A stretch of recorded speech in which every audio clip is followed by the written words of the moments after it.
Okay, now, so I have the honor of introducing our final reader for tonight, Brennan Chambre. I hope I am pronouncing that right because he gave us a pronunciation guide to his last name, which is good because I probably would have mispronounced it regardless without it. Like many of you, Brennan Chambre dislikes writing introductions. Also like you, he feels the need to make this unease known, so that you won't think he likes talking about himself. It would be very cute to let this kind of cautious rhetoric just descend into an endless spiral of irony and self-awareness, but we reached peak irony somewhere around 1992.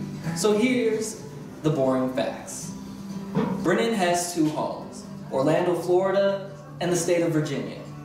His hatred for both is the kind of hatred that only comes when you actually love the thing deep down.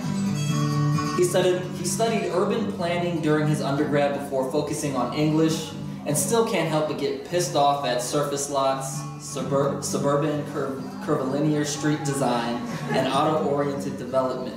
That was hard for me to say. And he dislikes the words maker, startup, and content. Ostensibly and Jaren are fun though. At Pitt, Brennan is trying to write personal essays which explore political and philosophical subject matter through personal narrative. One of these he will read for you now. Ladies and gentlemen, Brennan Chambre.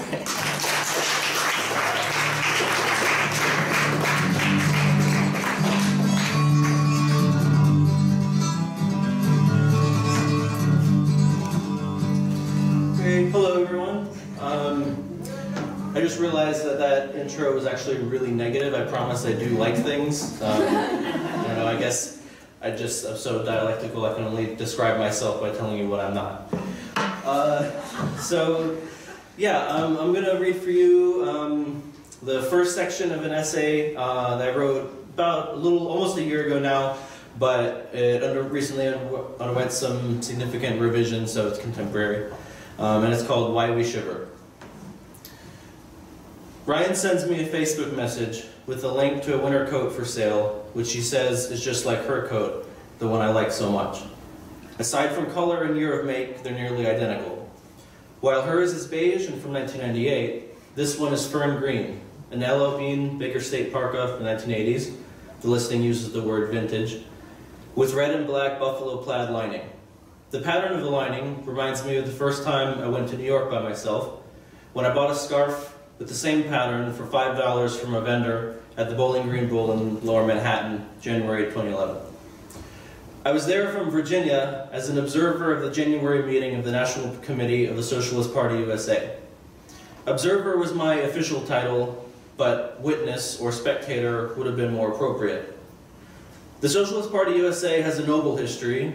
It's the party of Eugene Debs, who ran for president in 1920 from a prison cell in Georgia, having been placed there by a government that could not abide the seditious act of opposing war. Debs received almost 1 million votes, no small feat for a socialist in the United States then or now. But he's been dead for a long time now, and the party I was witness to in January of 2011 was in no position to lead any kind of revolution. We could not even agree on where to order pizza. I stayed with a fellow party member and his wife, whose names now escape me. They lived on 28th Street in a tallish beige brick building with a doorman and a 7-Eleven on the ground floor that had probably replaced a bodega that had been there for years. My comrade worked at a law firm near Astor Place, a few blocks from a Starbucks, where baristas were in the clandestine early stages of trying to form a union with the Industrial Workers of the World, another grouping that claims Debs within its ancestry. His wife worked on Wall Street, not as a barista, as a day trader. Yes, their marriage did make me curious. No, they did not agree about capitalism, but yes, they did disagree in front of me repeatedly. Love truly knows no limits. Each day of my visit to New York, I was supposed to come to the party headquarters, which for some time had been located in the A.J. Must building at 339 Lafayette Street, an aging building, as most leftist real estate seems to be, owned by the War Resisters League. One day, before descending into that abyss, I wanted to explore the city a bit. I took the 6 train to the Brooklyn Bridge City Hall station and walked from there to St. Peter's Catholic Church, the one near the 9/11 Memorial and Freedom Tower, which are still under construction at the time. There was a giant cross standing on the side of the church, made from 2 pieces of steel beams pulled from the rubble of the towers. which had become a makeshift memorial in the absence of an official one. At the foot of the vertical beam, there was a rough plaque with words welded on. At the bottom, it read, "A sign of comfort for all." After walking around for a while, having by then shirked my duty to show up at headquarters, I started to get cold. However, as any homeless person in New York will tell you, the city is not a kind place to be cold and not rich. There is scant refuge from the elements for the rest of us. I searched for a building in which I might be able to loiter and found some complex near Battery Park City. I could see through the windows important men scurrying around, probably discussing important things, carrying expensive briefcases, so I knew there had to be heat inside. The complex spanned West and Liberty Streets, comprised of at least 3 buildings connected by skywalks, with the entire system making an L shape. I knew I probably was supposed to be using the crosswalk at street level below, so I kept my eye out for the inevitable security guard who would approach, see the slice in my pea coat that ran from the bottom to above my waist, and know immediately that I did not have the right not to shiver, despite the fact that as soon as his or her shift would end, they would also have to get the hell out. While I'm sure the people who had these skyways built would claim that there is no malicious intent here, they're just facilitating commerce and the free flow of capital, and mostly I take their word that they really believe that. But let's not pretend these passageways over the street are not another version of the horse and carriage, the limousine, the coat draped over the mud. A refuge not so much from the elements outside, but from the commoners whose only way to retreat from those elements is inside themselves. Eventually, I found myself in the Wall Street area, and I wondered in which building my comrade's wife was diligently oppressing the workers.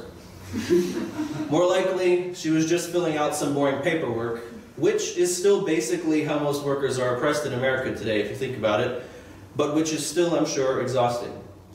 But that is still not nearly as exhausting as filling up tray after tray of 10-1 burger patties at McDonald's. If you've ever worked at McDonald's, you know what that means.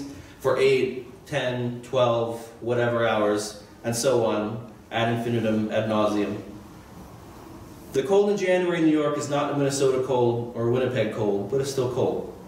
I enjoy the cold very much, but when I first got off the train at Penn Station and stepped onto the sidewalk on 7th Avenue, I was, I will admit, somewhat overwhelmed. I thought of Bob Dylan's song, Talkin' in New York, in which he sings, "Wintertime in New York town, the wind blowing snow around, walk around with nowhere to go, somebody could freeze right to the bone." I froze right to the bone. New York Times said it was the coldest winter in 17 years. I didn't feel so cold then. Freeze right to the bone. It's curious to me that Dylan's hyperbole, which is colloquial, uses bone to represent the frigid depths of one's being. It's also curious to me that Dylan, being from northern Minnesota, was so taken aback by New York's coldest winter in 17 years. One would think that that would equate to an average Minnesota winter. Regardless, bone. As he, like I, walked around with nowhere to go, he froze right to the bone. Not to his soul, which is distant and immaterial and carries with it all kinds of religious baggage, nor the romantic heart or clumsy toes, but the anatomical materialism of bone. There is something that feels cold about bone, isn't there? Something that feels like you're encountering a fossil of the universe before the heat of the Big Bang made life attached to all the rocks, which of course are the bones of the universe. So a few days later, as I walked around Lower Manhattan, looking for refuge, looking in the crevice alleyways and cavernous avenues where you can still see the murderous set of American Psycho lingering, I felt even colder, but the temperature hadn't changed. I thought of another verse from Dylan. Now, a very great man once said that some people rob you with a fountain pen. It didn't take too long to find out just what he was talking about. A lot of people don't have much food on their table, but they got a lot of forks and knives. They got to cut something. Dylan's tease that capitalism might lead to cannibalism if the rich don't watch out made me chuckle as I watched the presumably well-fed bankers and stock traders hurrying about Lower Manhattan. And also I wondered, in this dream scenario, or nightmare, depending on your relationship to the means of production, do we go around the bone or do we cut through it? So, being so very cold and as a typical Floridian unprepared for it, I gave a $5 bill to that vendor on the Bowling Green Bowl who was selling a rainbow of scarves, and he gave me a red and black buffalo plaid scarf, which probably saved my throat. And now I'm looking on my computer screen at this parka with the same pattern in its lining, as my girlfriend and I plan on moving somewhere I might need it.